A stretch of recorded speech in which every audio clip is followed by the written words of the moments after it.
Hello everybody, RV Living with the Geezer. Continuing on my road trip. We're just passing the Cherokee home right here. It's like a home for children. It's like orphanage. And yeah, in this little bitty old town, I'm pretty sure all of them must go to school here in Cherokee. We'll pass the school up here. It's on the left side, so I don't know if you get to see much of it, but yeah, white-tailed deer hunts, it said on that sign. Cherokee, lots of great memories here. I've talked about it before.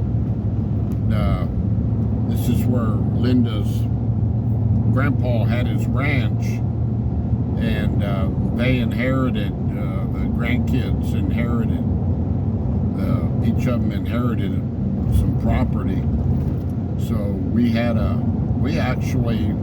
there was a house that they used for laborers on the property that Linda got to start out with, and we went in and fixed it up. Her and her brother both shared it, and we all worked on it and got it fixed up really nice.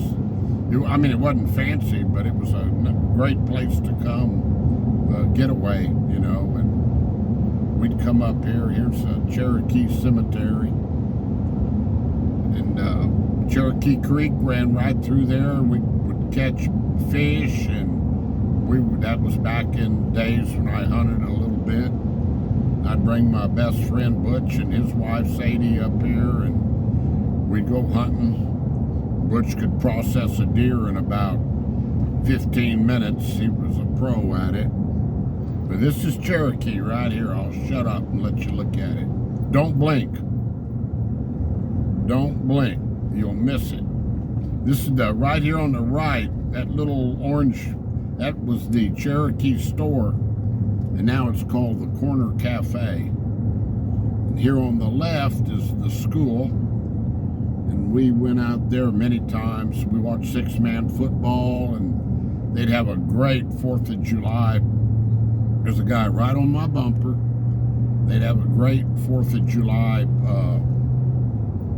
celebration here. They'd have a parade, and it would go down the street and then turn around and come back, because it was that short. That way you could see both sides of the floats.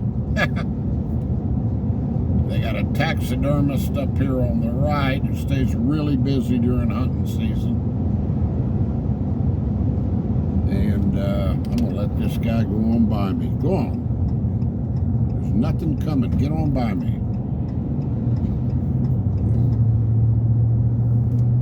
In a hurry. Oh, hurry and Henry there. Yeah.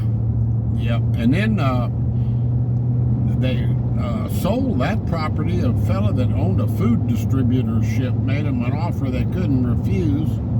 So they sold it and had another piece of property with nothing on it. And so we had a 25-foot used fifth wheel at that time, and we brought it up here, and we had power run back to it, which cost us a little bit of money, but it was well worth it. And we didn't have water, but there was a windmill on the property, so I got those big 6-gallon blue cans you can buy at Walmart. And I had 6 of them, and I would go up to that windmill. I had a faucet on it and everything, and I would fill up our freshwater tank on the fifth wheel. So I mean, it worked out great. We could pick up channels out of Austin just with the antenna. We watched college football on the weekends, and that piece of property was leased to a lady. A lady rancher leased it for her cattle to graze on, and so we put a fence. We had a fence put around the trailer and the utility pole, just a little, and it had a nice drive-through driveway, and I really enjoyed those years. I tell you what. Yeah, we had that. Let's see, from the time 1881. No, Geezer.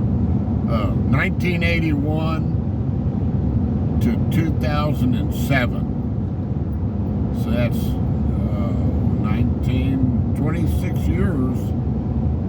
I was able to come up here to that property and really enjoyed my time in Cherokee, Texas. I tell you, it's always a special place to me. And great memories. My son, of course, he'd be with us, and he grew up knowing that ranch like the back of his hand. And then later on, when he went to, I was telling you earlier in another video about him going to Tarleton in Stephenville, him and his buddies that lived in that house, they would come down and hunt. They would come down for weekends during hunting season and hunt on the ranch up until about 2007, I believe. And that's when he graduated from college anyway and moved up to North Texas. But yeah, so Cherokee, Texas. Look it up. It's halfway between Llano and San Saba off Highway 16, and our ranch, or her ranch, was 3 miles to the west on Farm to Market 501. Yeah. All right, guys, that's my little blip on Cherokee, Texas, and this is some beautiful country in here. Look at all see, it turns to mesquite in here. See all the mesquite trees? Really good cattle grazing, though. Some really prosperous ranching in here. Yeah, I'm headed for Llano. Gonna stop and have lunch, and we'll give you a video of Llano, Texas. So stay tuned. Adios. Bye-bye.